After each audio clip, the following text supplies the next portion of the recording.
Hello friends, कैसे हैं आप लोग? अच्छे होंगे। प्रीवियस लेक्चर में हम बात कर रहे थे सामाजिक धार्मिक आंदोलनों में बौद्ध एवं जैन धर्म की हमने बात कर ली थी। आज उसके आगे जो बात करेंगे वैष्णव धर्म की, फिर शैव धर्म की बात करेंगे, लेकिन आज की वीडियो में क्या है, सिर्फ वैष्णव धर्म की बात की जाएगी। ठीक है, तो शुरू करते हैं। वैष्णव धर्म,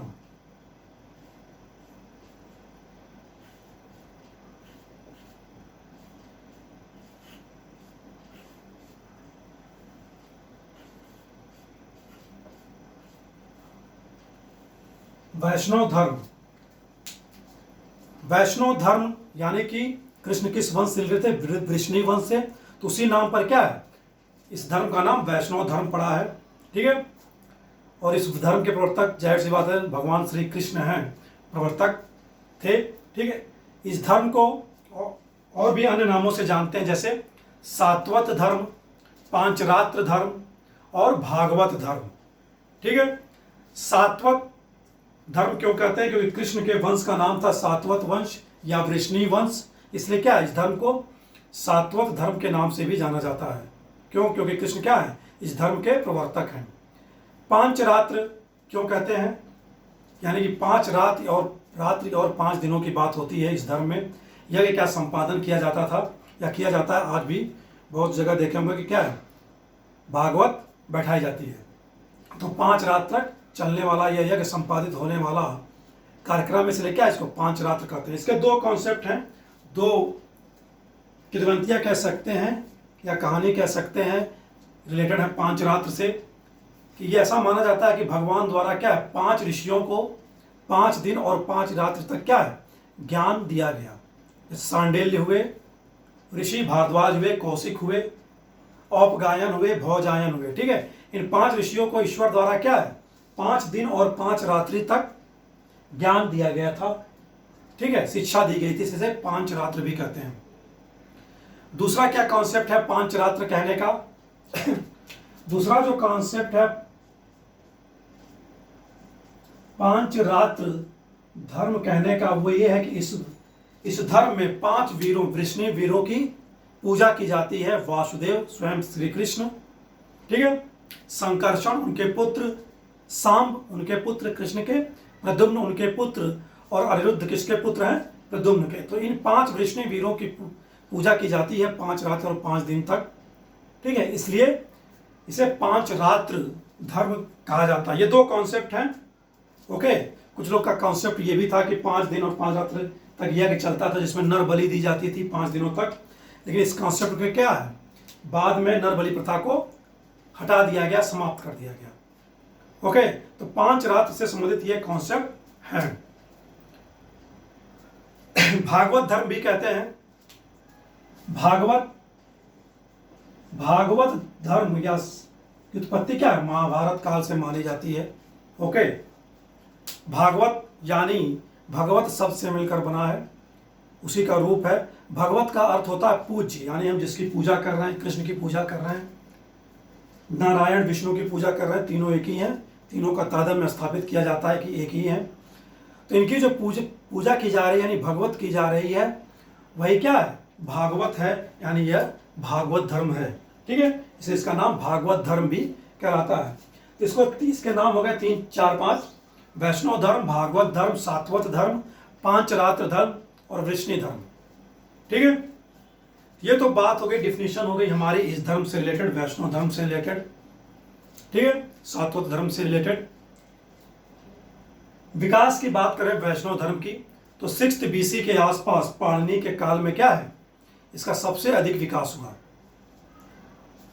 ओके, पाणिनि ने पुस्तक लिखी है अष्टाध्यायी, जो व्याकरण की पुस्तक है, लेकिन इसमें क्या है, वृष्णिवंशी वासुदेव का क्या है उल्लेख मिलता है, 5 वीरों का उल्लेख मिलता है। ठीक है, अष्टाध्यायी पुस्तक में, ये याद रखेंगे, व्याकरण से संबंधित है। और वैष्णव धर्म का भी उल्लेख मिलता है, क्वेश्चन आता है, स्टेटमेंट दिए होते हैं, तो क्या है, ये स्टेटमेंट भी सही होगा कि अष्टाध्यायी, पाणिनि की पुस्तक अष्टाध्यायी में क्या है, वैष्णव धर्म का उल्लेख मिलता है या उल्लेख है। मेनली हम लोग जानते हैं क्या है, व्याकरण से संबंधित पुस्तक है। तो वृष्णवंशी वासुदेव का भी उल्लेख पाणिनि की पुस्तक अष्टाध्यायी में है। और भी ग्रंथ हैं, जैसे ब्राह्मण ग्रंथ है, जैसे शतपथ ब्राह्मण ऐत्रेय ब्राह्मण, ठीक है, इसमें भी वैष्णव धर्म का वर्णन प्राप्त होता है। ये सब क्वेश्चंस बन सकते हैं, किस किस ग्रंथ में वैष्णव धर्म का वर्णन प्राप्त होता है। तो शतपथ ब्राह्मण और ऐत्रेय ब्राह्मण। सबसे मेन उपनिषद की बात करें जिसमें वृष्णिवंशी कृष्ण का उल्लेख मिलता है, उनकी माता का उल्लेख मिलता है देवकी का, और उनके ऋषि या गुरु घोर अंगिरस का भी उल्लेख मिलता है। कौन सा उपनिषद है वह? उस उपनिषद का नाम है छांदोग्य उपनिषद।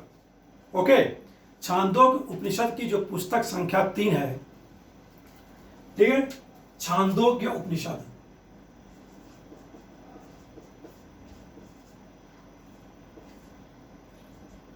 छांदोग्य उपनिषद की पुस्तक संख्या 3 में क्या है? वृष्णिवंशी कृष्ण का उल्लेख मिलता है, देवकी पुत्र वासुदेव नाम का उल्लेख मिलता है, और उन्हें घोर अंगिरस ऋषि का क्या है? शिष्य बताया गया है। ओके, याद रखेंगे छांदोग्य उपनिषद, ठीक है। और कहां से साक्ष्य प्राप्त होते हैं हमारे भागवत धर्म के या वैष्णव धर्म के? इंडिका पुस्तक का नाम सुना होगा, मौर्य काल जब हम पढ़ रहे थे तो उसमें हमने इंडिका की बात की थी, इंडिका पुस्तक की। इंडिका पुस्तक किसके द्वारा लिखी गई है? मेगास्थनीज द्वारा। ओके, तो मेगास्थनीज की पुस्तक इंडिका में बात होती है किसकी?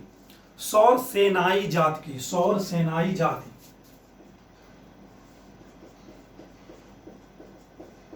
सौर सेनाई जात की बात होती है, यानी कि सौर सेनाई जात के लोग क्या है? किसकी पूजा करते हैं? कृष्ण की पूजा करते हैं। लेकिन मेगास्थनीज ने नाम क्या दिया है? हेराक्लीज। यानी कि इंडिका में जो कृष्ण का नाम मिलता है वह है हेराक्लीज, यानी कि हेराक्लीज ही कौन है? कृष्ण है, ठीक है। इंडिका में जो नाम है हेराक्लीज है, कृष्ण की पूजा की बात करते हैं मेगास्थनीज अपनी पुस्तक इंडिका में सौर सेनाई जात के द्वारा। सौर सेनाई यानी कि जो सूरसेन जनपद में रह रहे हैं, सूरसेन जनपद, ठीक है। तो सूरसेन जनपद, सूरसेन की राजधानी क्या थी? मथुरा। सूरसेन जनपद में रहने वाले सैर सेनई, सेनोई कहें या सेनई कहें, जात के लोग क्या है? हेराक्लीज की पूजा करते हैं, ऐसा वर्णन अपनी पुस्तक इंडिका में मेगास्थनीज द्वारा की जाती है। और हेराक्लीज कौन है? कृष्ण, कृष्ण का नाम है। तो सूरसेन जनपद में 2 प्रमुख क्षेत्र थे, मथुरा और क्लासबोरा। मथुरा या मैथैरा कहते हैं, मेथैरा कहते हैं, मेथैरा यानी मथुरा, और क्लासबोरा, क्लासबोरा कौन था? आज का आगरा, ठीक है। मथुरा और क्लासबोरा यानी आगरा, 2 क्षेत्रों की जानकारी प्राप्त होती है इंडिका में, ठीक है। और इन दोनों क्षेत्रों के बीच से एक नदी बहती है जिसका नाम क्या दिया गया मेगास्थनीज द्वारा? Jobares. क्या नाम है? Jobares, Jobares. तो आज के परिप्रेक्ष्य में बात करें तो दोनों क्षेत्रों के बीच में कौन सी नदी है? यमुना। यमुना को क्या नाम है? प्राचीन नाम दिया गया है मेगास्थनीज द्वारा, जोबा रेस, जो आगरा और मथुरा के बीच में बहती थी और आज भी बहती है। इस तरह मेगास्थनीज की पुस्तक इंडिका से प्राप्त होती है जानकारी। जैन साहित्यों की बात करें तो जैन साहित्य है उत्तराध्यान सूत्र। कौन सा है? उत्तराध्यान सूत्र जैन साहित्य की पुस्तक है, उत्तराध्यान सूत्र, जिसमें वासुदेव को बताया गया है क्या? जो जैनों के 22वें तीर्थंकर हुए, इस कौन थे? बात की थी हमने प्रीवियस लेक्चर में, अरिष्टनेमी। अरिष्टनेमी, अरिष्टनेमी का क्या है? कहीं कहीं समकालीन बताया गया है, या क्या बताया गया है? रिलेटिव थे, संबंधी थे कृष्ण, और कहीं कहीं कहा जाता है कि अरिष्टनेमी ही क्या है? कृष्ण का नाम था। कृष्ण ही क्या थे? अरिष्टनेमी थे। लेकिन मेनली माना जाता है कृष्णनेमी के समय क्या थे, समकालीन थे कृष्ण। ये हो गई जैन साहित्य की बात। आगे बढ़ते हैं हम सेकेंड बीसी में, पतंजलि के समय। पतंजलि ने पुस्तक लिखी अपनी क्या, महाभाष्य। ओके,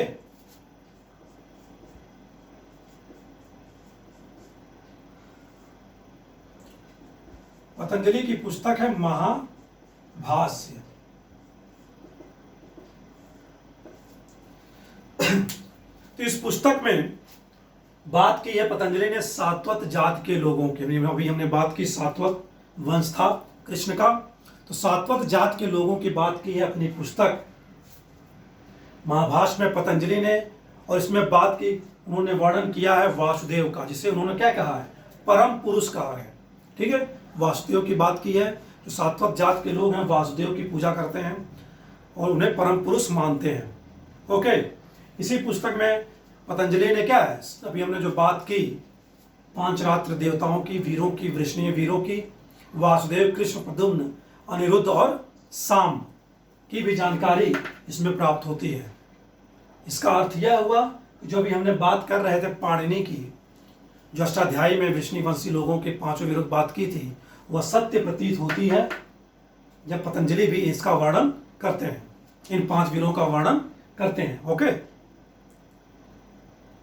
नेक्स्ट जो साक्ष्य मिलता हमें वह महाभारत है, जिसमें वासुदेव और वसुदेव दोनों का वर्णन है। ठीक है, महाभारत मैंने पढ़ी है, देखी भी है महाभारत। पहले इसका नाम क्या था महाभारत का, जय संहिता। ये क्वेश्चन पूछे जाते हैं। तो महाभारत में भी क्या है, वसुदेव और वासुदेव का साक्ष्य प्राप्त होता है। नेक्स्ट जो बात करें हम, वाणभट्ट ने रचना की है किसकी, हर्ष चरित्र या हर्ष चरित कह सकते हैं, और कादंबरी। ठीक है, वाणभट्ट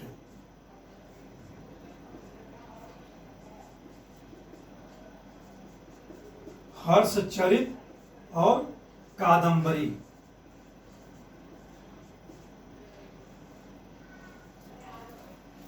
हर्ष के समय हर्ष चरित और कादंबरी में क्या है, वाणभट्ट ने पंचरात्रिक सिद्धांत की व्याख्या की है।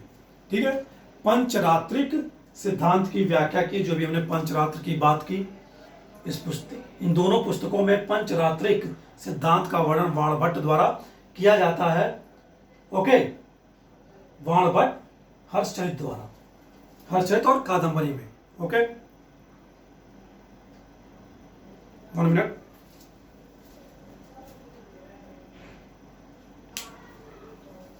Sorry for disturbance. हो गई वाणभट्ट की बात हो गई। ये तो साहित्यिक बात हो गई, साहित्यिक स्रोतों की बात हो गई। ठीक है, अगर हम पुरातात्विक स्रोत की बात करें,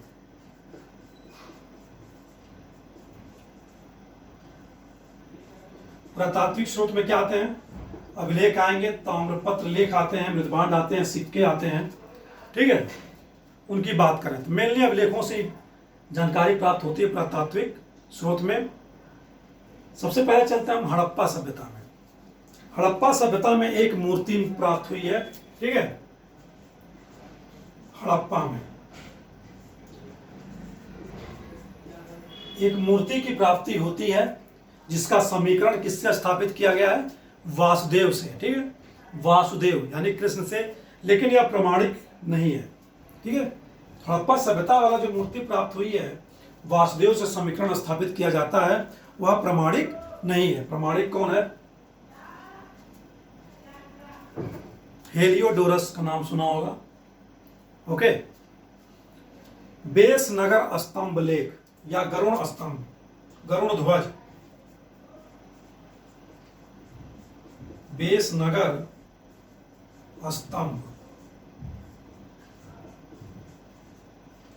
बेस नगर स्तंभ लेख कहाँ है, विदिशा। आज का विदिशा एमपी में है। पुराना नाम क्या था, बेस नगर। उसमें शासक थे सुंग शासक थे राजा भागभद्र। सुंग शासक राजा भागभद्र।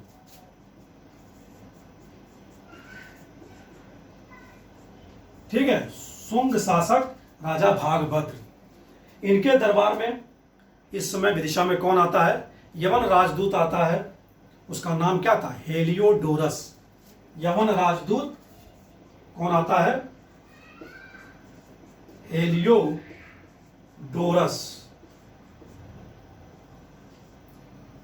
हेलियोडोरस यमन राजदूत है, तक्षशिला निवासी है, तक्षशिला में रहता था।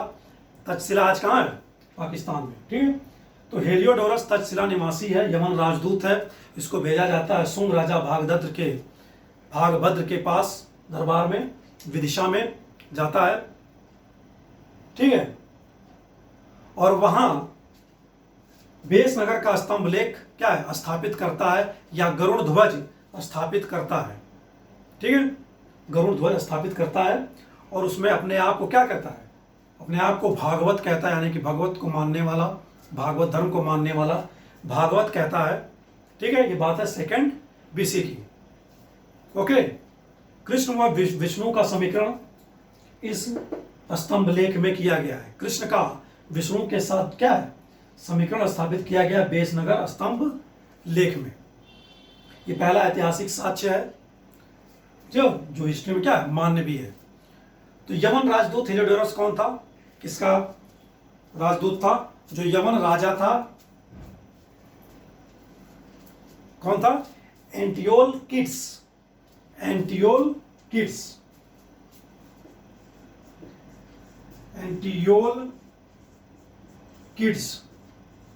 किड्स मतलब बच्चे होता है, लेकिन यहाँ क्या नाम है? एंटियोलकिड्स यमन राजा का क्या है? राजदूत था। ये तो पहला ऐतिहासिक साक्ष्य की प्राप्ति होती है हमें बेसनगर स्तंभ लेख से। गरुड़ ध्वज में गरुड़ ध्वज स्थापित करता है बेसनगर स्तंभ पे। ठीक है, स्वयं को भागवत घोषित करता है। और क्या बात करता है? गरुड़ ध्वज पर क्या अंकन कराता है? देव वासुदेव। क्या अंकन कराता है? देव वासुदेव। याद रखेंगे, देव वासुदेव। गरुड़ ध्वज पर अंकन, गरुड़ ध्वज।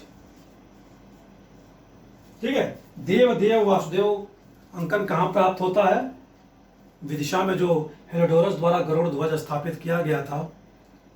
ठीक है, बेसनगर स्तंभ लेख के पास, उसमें। एक और है,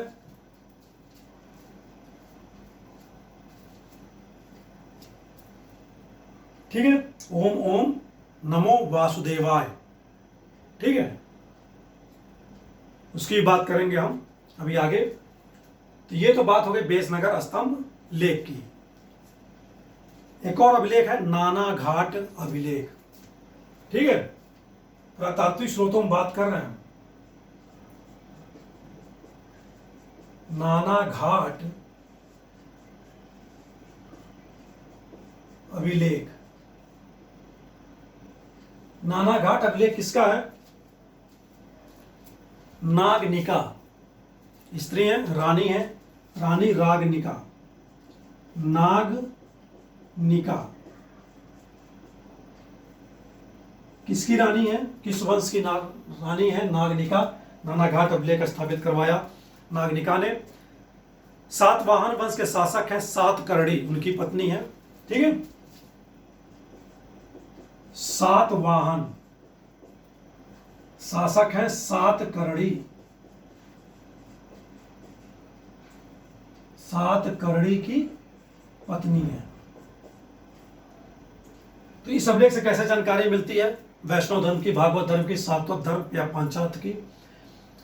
इस अभिलेख में, नाना घाट अभिलेख में, नागनिका वर्णन करती है किसका? वासुदेव और संकर्षण की पूजा का वर्णन है। किसका? वासुदेव और संकर्षण का। वासुदेव व संकर्षण। ठीक है, ये जो संकर्षण है ये बलराम से तादाद में है इनका। ठीक है, आगे जो आएंगे संकर्षण वो कृष्ण के पुत्र हैं। बलराम कौन थे? कृष्ण के बड़े भाई। तो नाना घाट अभिलेख में नागनिका रानी द्वारा क्या है? वासुदेव एवं संकर्षण की पूजा का वर्णन मिलता है। इससे क्या पता चलता है कि वो वैष्णव धर्म को मानने वाली महिला थी, स्त्री थी, रानी थी। ठीक है, ये गया नानाघाट अभिलेख। ये कब का है? नागनिका का 1st BC। ठीक है, 1st BC। Okay.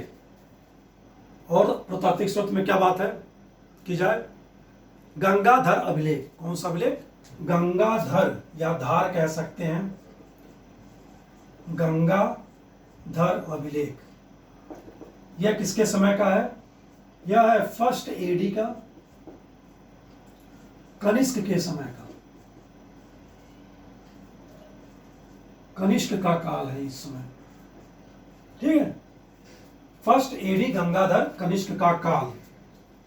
Okay, Kanishka के काल में इसमें क्या है, कैसे पता चलता है वैष्णव धर्म का? इसमें विष्णु को क्या है? मधुसूदन कहा गया है। क्या कहा गया है? मधुसूदन, यानी कि कृष्ण से स्थापना की जा रही है। विष्णु को क्या कहा गया है? मधुसूदन। और मधुसूदन किसे कहते थे? कृष्ण को। ठीक है, विष्णु को मधुसूदन। और याद रखें, अगर ऋग्वेद की जब हम बात कर रहे थे तो ऋग्वेद में देवताओं की बात की थी, तो ऋग्वेद में विष्णु का नाम आता है। और उन्होंने उसमें 3 प्रकार के देवताओं की बात की थी हमने, पृथ्वी, अंतरिक्ष और आकाश। तो विष्णु किसके देवता थे? आकाश के देवता थे ऋग्वेदिक काल में। ठीक है, तो इस अभिलेख में, गंगाधर अभिलेख में, कनिष्क के काल का समय का है 1 AD का। विष्णु को क्या कहा गया है? मधुसूदन। और सबसे इंपॉर्टेंट, यानी कि जो वैष्णववाद की उत्पत्ति होती है, वैष्णववाद की उत्पत्ति होती है, वह कौन सा अभिलेख, कौन सा लेख है? मोराकूपा अभिलेख। मोराकूपा लेख। मोराकूपा लेख कहाँ है? मथुरा में। मथुरा से प्राप्ति होती है इसकी, मोराकूपा लेख की, मथुरा से। यह भी किस समय का है? 1st AD का है। और वैष्णववाद की उत्पत्ति यहीं से मानी जाती है।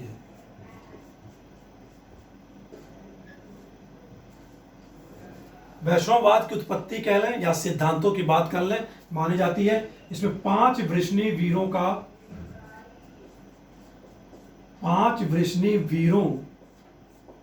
का उल्लेख है। 5 वृष्णि वीरों की चर्चा है। ठीक है, 5 वृष्णि वीरों की चर्चा की गई है, यानी कि उल्लेख किया गया है। पांचरात्र की बात करें, कौन कौन से 5 वीर हैं, इसको देख लेते हैं। वासुदेव, ठीक है, वासुदेव के पिता कौन है? पिता है वसुदेव, और माता कौन है? देवकी। ठीक है, वासुदेव व देवकी।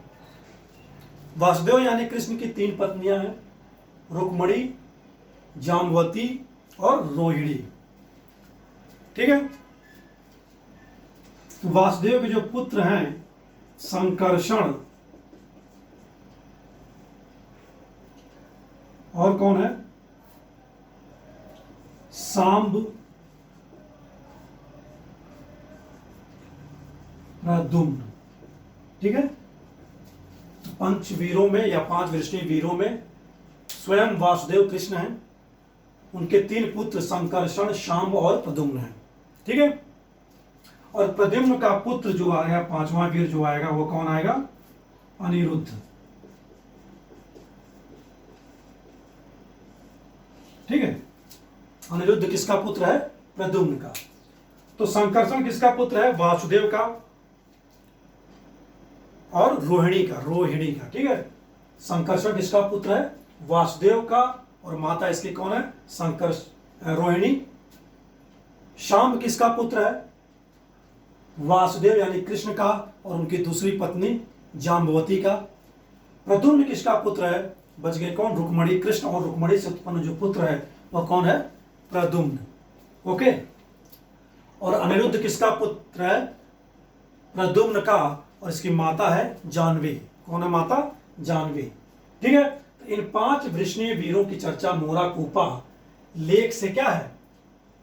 प्राप्त होती है, यानी कि वैष्णववाद की उत्पत्ति इसी लेख में प्राप्त होती है। मोराकूपा लेख मथुरा से 1 AD का है।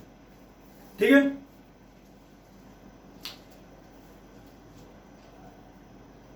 जो अभी हम बात कर रहे थे, ओम नमो भगवते वासुदेवाय किस पत्र में है? दान पत्र में है, खलीमपुर दान पत्र। ठीक है।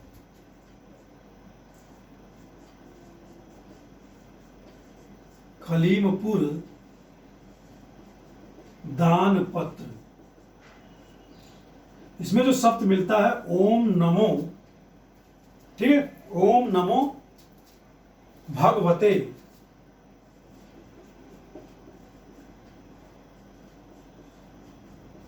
ओम नमो भगवते वासुदेवाय।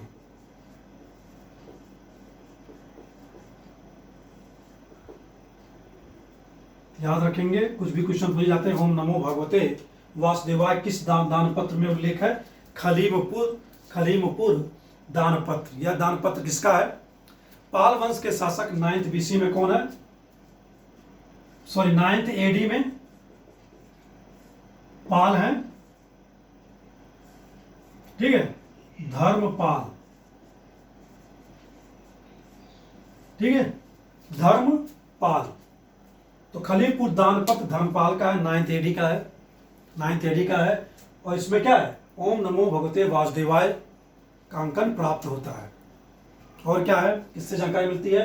पाटलिपुत्र पर विजय की जानकारी मिलती है। किससे? खलीमपुर दान पत्र से। तो पाल वंश कहाँ था? बंगाल और मगध मिला लिया जाए, नालंदा विश्वविद्यालय। ठीक है, यहां था पाल वंश। संस्थापक कौन था पाल वंश का?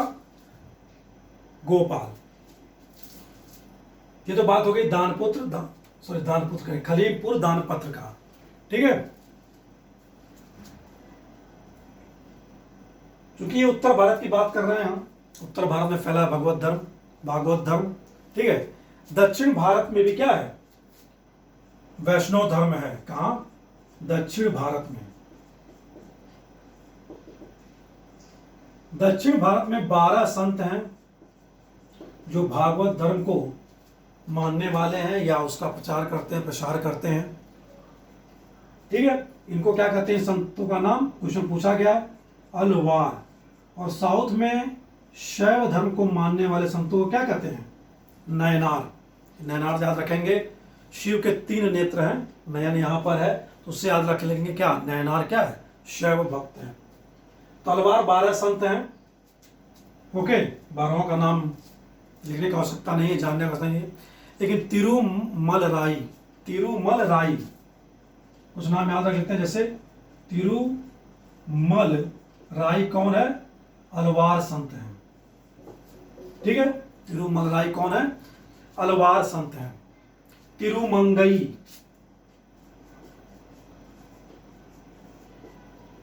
तिरुमंगई नाम ये थोड़ा डिफिकल्ट है।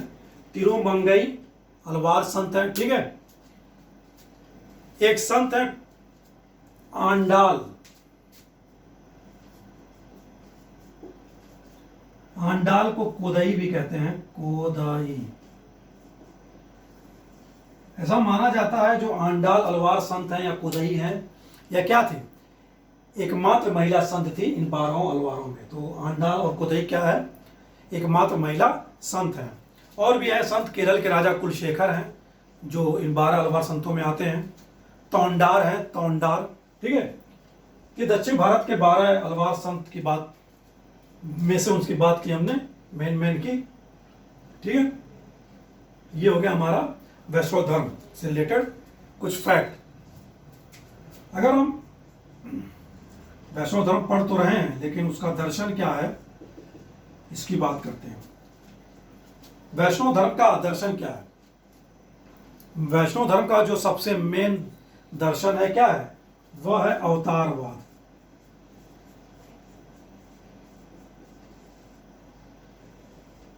क्या है, अवतारवाद। इनका मानना है क्या, इस धर्म को पालन करने वाले लोगों को मानना है कि ईश्वर भगवान क्या है, अवतार लेते हैं, कि जन्म लेते हैं। ईश्वर जन्म नहीं लेते, ईश्वर अवतार लेते हैं, सीधे गर्भ में धारण होते हैं। ठीक है, अवतारवाद। पंचरात्र का सिद्धांत है, वीर पूजा इसमें। लेकिन मेनली क्या है दर्शन, अवतारवाद का। ठीक है, महाभारत में मिलता है, भागवत धर्म में मिलता है। ठीक है, तो मेनली जो बात की जाए, बहुत सारे अवतारों की बात है। 10 अवतार कोई मानता है, कोई 12 मानता है, कोई 39 तक अवतार मानता है विष्णु के, कोई 16 मानता है, कोई 22 मानता है। ठीक है, जैसा कि वायु पुराण,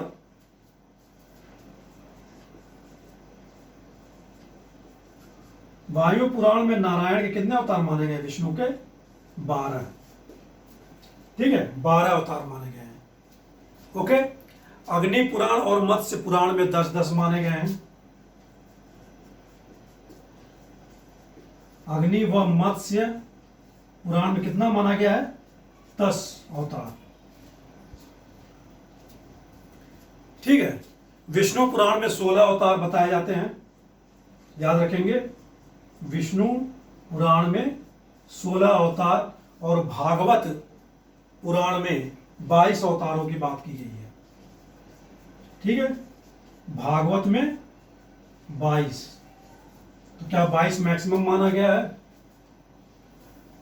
वास्तविक रूप से बात करें अगर साहित्यों में, तो 10 अवतार ही आज तक माने जा रहे हैं, उसको भी हम लोग देखेंगे। लेकिन एक चीज और अवतारवाद से ले लेते हैं। अमरकोश किसकी रचना है, चंद्रगुप्त द्वितीय विक्रमादित्य के जो 9 रत्न थे, उसमें अमर सिंह भी थे। तो अमर सिंह ने क्या है, अमरकोश लिखा है। ठीक है, और अमरकोश, और जयदेव ने क्या लिखा, गीत गोविंद। गीत गोविंद, गोविंद कौन है, कृष्ण ही है, गीत गोविंद। तो इन दोनों ने क्या है, जयदेव ने और अमर सिंह ने क्या है, 39 अवतारों की बात की है नारायण के, यानी कि विष्णु की। ठीक है, लेकिन मेनली सभी लोग क्या जानते हैं कि वास्तविक रूप से साहित्य में जो अवतारों की बात की जाती है वह 10 है। इन 10 अवतारों का नाम जल्दी जल्दी देख लेते हैं हम लोग, लिखेंगे नहीं। पहला अवतार जो है जल प्लावन कथा से रिलेटेड है। जल प्लावन कथा जब हम ग्रंथ ऋग्वेद, यजुर्वेद, सामवेद और अथर्ववेद की बात कर रहे हैं, तो उसमें हमने ब्राह्मण ग्रंथों की बात की थी। उसमें जल प्लावन कथा का वर्णन कहाँ है, शतपथ ब्राह्मण में। ठीक है, शतपथ ब्राह्मण में। तो शतपथ ब्राह्मण में जल प्लावन की कथा है, यानी कि जब इस पृथ्वी पर क्या है, पानी ही पानी हो जाता है, तो मनु की रक्षा के लिए क्या है, मनु पहले इंसान माने जाते हैं। ठीक है, तो मनु की रक्षा के लिए नारायण द्वारा या विष्णु द्वारा क्या है, मछली का रूप धारण किया जाता है या मत्स्य अवतार लिया जाता है, और उनको क्या है, सुरक्षित स्थान पर पहुंचाया जाता है, उनकी जान बचाई जाती है। तो पहला अवतार क्या हो गया, मत्स्य अवतार। दूसरा है कच्छप अवतार। कच्छप मतलब कछुआ या कुर्मा अवतार भी कहते हैं। जब शिव पुराण पढ़ेंगे या, ठीक है, उसमें बात के क्या, कुर्मा अवतार या कच्छप अवतार की। जब समुद्र मंथन होता है, मदरांचल पर्वत को समुद्र के बीच में रखकर मथा जाता है, सांपों के राजा वासुकी क्या है, रस्सी बनाकर एक तरफ देवता दूसरे तरफ क्या है, राक्षस मरते हैं समुद्र को, जिसमें से रत्नों की उत्पत्ति होती है, जिसमें क्या लक्ष्मी भी थी, कामधेनु गाय भी थी, विष भी था जो शंकर जी ने पिया विष। प्रश्न यह उठा कि समुद्र को मथने के लिए, समुद्र मंथन के लिए जब मदरांचल पर्वत को रखा जाएगा तो वो घूमेगा कैसे। इसीलिए क्या विष्णु द्वारा कच्छप अवतार लिया गया और अपने पीठ पर धारण किया गया, जिससे क्या है, मथा जा सके, जैसे दही मथते हैं रखकर। ठीक है, तो मदरांचल पर्वत को मथा जा सके समुद्र में, तो सबसे मजबूत होती है खोपड़ी, ऊपर का लेयर किसका, कछुए का, तो उसके ऊपर रखा गया, विष्णु का अवतार लिया गया, उसके ऊपर रखा गया। ठीक है, ये हो गया कूर्मा अवतार और कच्छप अवतार, दूसरा अवतार था। तीसरा अवतार कौन सा है? वाराह अवतार, यानी कि सुअर की बात कर सकते हैं। राक्षस था एक हिरण्याक्ष, हिरण्याक्ष राक्षस था। उसने क्या किया? पृथ्वी को समुद्र में डाल दिया। तो समुद्र को निकालने समुद्र में से पृथ्वी को निकालने के लिए विष्णु द्वारा क्या है? वाराह रूप दिया जाता है, और अपने दोनों दांतों पर आगे क्या है? पृथ्वी को समुद्र से निकाला जाता है, और हिरण्याक्ष राक्षस का वध किया जाता है। हत्या नहीं कर सकते, वध किया जाता है। ठीक है, ये तीसरा अवतार था वराह। चौथा अवतार जो है वह है नरसिंह या नृसिंह अवतार। सभी लोगों को पता है, अभी हाल ही में सभी लोगों ने होली मनाई, होलिका दहन किया। ठीक है, हिरण्यकश्यप जो राक्षस था उसकी वध करने के लिए क्या है? विष्णु द्वारा नृसिंह या नरसिंह अवतार लिया जाता है। सबसे फेमस अवतार है गुप्त काल में यह, ओके, वराह अवतार। याद रखेंगे, जूनागढ़ जो अभिलेख है स्कंद गुप्त का, उसमें इस अवतार को क्या है? वर्णन मिलता है वराह अवतार का, और पूरे गुप्त काल में वराह अवतार क्या है? सबसे ज्यादा प्रसिद्ध है। ठीक है, तो जूनागढ़ अभिलेख किससे संबंधित है? स्कंद गुप्त से। और भीतरी अभिलेख किससे संबंधित है? ये भी क्या है? स्कंद गुप्त से। वैष्णव धर्म की जानकारी दोनों अभिलेखों से प्राप्त होती है। बुद्धगुप्त है ऐराण अभिलेख, उसमें भी गरुड़ ध्वज की बात की गई, स्थापित किया गया, वैष्णव धर्म की बात की गई है। ठीक है, सबको पता है कि गुप्त काल में क्या है? राजकीय धर्म था वैष्णव धर्म, और इसका जो विष्णु का वाहन है गरुड़, क्या था? राजकीय चिन्ह था। अभी हम राजवंशों की बात करेंगे, कौन कौन से राजवंश। तो ये तो हो गई, चौथा हो गया वामन अवतार यानी राजा बलि। जब तीनों लोकों में राजा बलि के क्या है? आधिपत्य हो जाता है, तो राक्षस कहाँ रहेंगे? इसे विष्णु द्वारा क्या है? देवता कहाँ रहेंगे? विष्णु द्वारा वामन अवतार लिया जाता है, एक ब्राह्मण बच्चे का अवतार लिया जाता है। ठीक है, कहानी पता है, 3 पग में नाप लेते हैं सारा। पांचवा होगा, छठा है परशुराम। परशुराम को जानते ही हैं, ऋषि जमदग्नि के पुत्र थे, कर्तवीर क्षत्रिय की राजा था। उसकी वध करने के लिए परशुराम के रूप में क्या है? विष्णु द्वारा अवतार लिया जाता है। अगला है राम, रावण की वध करने के लिए राम का अवतार। कृष्ण या बलराम कंस की, या महाभारत की बात करें, अधर्म पर धर्म की विजय के लिए क्या है? कृष्ण का के रूप में अवतार लिया जाता है। 9वां अवतार है बुद्ध का अवतार, यानी कि हिंसा को समाप्त करने के लिए और हिंसा को बढ़ावा देने के लिए क्या है? बुद्ध के रूप में विष्णु का अवतार माना जाता है ऐसा। और जो लास्ट अवतार है जो अभी तक अवतरित नहीं हुआ है, वह कलयुग में अवतरित होगा, जिसमें हम लोग रह रहे हैं। कलयुग यानी कल्कि का अवतार, यानी कि श्वेत अश्वधारी के रूप में क्या है? विष्णु अवतार अभी लेंगे। कब लेंगे? जब बहुत सारा पाप बढ़ जाएगा इस पृथ्वी पर। पाप बढ़ भी रहा है। ये टोटल 10 अवतार है किसे? विष्णु के। ठीक है, ये तो बात हो गई ये दर्शन की, वैष्णव धर्म से रिलेटेड। ठीक है, कुछ राजवंशों की बात कर ले जो क्या है? वैष्णव धर्म से रिलेटेड थे। गुप्त की बात की हमने, गुप्त से थे ही। सेन वंश जो बंगाल में था, ठीक है, सेन वंश जो बंगाल में था, सेन वंश के शासक अपने आप को क्या है? परम वैष्णव कहते हैं। क्या कहते हैं? परम वैष्णव। याद रखेंगे, किस वंश के शासक स्वयं को परम वैष्णव संज्ञा देते हैं? लोग गुप्त काल मार देंगे, ठीक है, गुप्त वंश मार देंगे, लेकिन क्या है? क्वेश्चन पूछता है तो वह क्या है? सेन वंश है। ठीक है, एक और शासक वंश है चालुक्य, यानी कि वेंगी के पूर्वी चालुक्य। वेंगी के पूर्वी चालुक्य क्यों इंपॉर्टेंट है? क्योंकि हम जानते हैं कि किसी राजवंश का जो राज चिन्ह था गरुड़, हो किसका था? गुप्तों का था। इस राजवंश का यानी कि वेंगी के पूर्वी चालुक्यों का भी राज चिन्ह क्या था? गरुड़ था। 2 राजवंशों का राजकीय चिन्ह कौन है? गरुड़ है, विष्णु का वाहन, वेंगी के पूर्वी चालुक्य और गुप्तों का। तो वह कौन सा शासक है जो स्वयं को वराह अवतार घोषित करता है? अपने आप को वराह अवतार घोषित करता है अपने अभिलेख में। वह मिहिर भोज प्रतिहार वंश का मिहिर भोज जो है क्या स्वयं को वराह अवतार घोषित करता है ग्वालियर अभिलेख में। क्योंकि बोर्ड भर गया, लिखने लायक नहीं है, सुन लीजिए। तो प्रतिहार शासक मिहिर भोज स्वयं को क्या है वराह अवतार घोषित करता है, ठीक है, अपने ग्वालियर अभिलेख में। आर्ट एंड कल्चर की बात करें तो राष्ट्रकूट शासक कौन था जिसने दशावतार मंदिर की स्थापना की थी एलोरा गुफा में? वह कौन था राष्ट्रकूट शासक? दंती दुर्ग। एक दशावतार मंदिर कहाँ है? देवगढ़ झांसी में है, ठीक है, देवगढ़ झांसी में है। और एक दशावतार मंदिर एलोरा राष्ट्रकूट, ठीक है, दंती दुर्ग द्वारा स्थापित किया गया। सातवाहन भी क्या है? वैष्णव है, अभी हमने बात की थी, नानाघाट अभिलेख में मिलता है। ये कुछ राजवंश थे जिसकी जानकारी क्या है वैष्णव धर्म की देते हैं। क्वेश्चन पूछे जा सकते हैं कि किस किस वंश में वैष्णव धर्म प्रचलित था। तो ये ओवरऑल हमने वैष्णव धर्म की आज बात कर ली। नेक्स्ट बात करेंगे शैव धर्म की, ठीक है। आज के लिए इतना ही। नमस्कार, thanks for watching the video.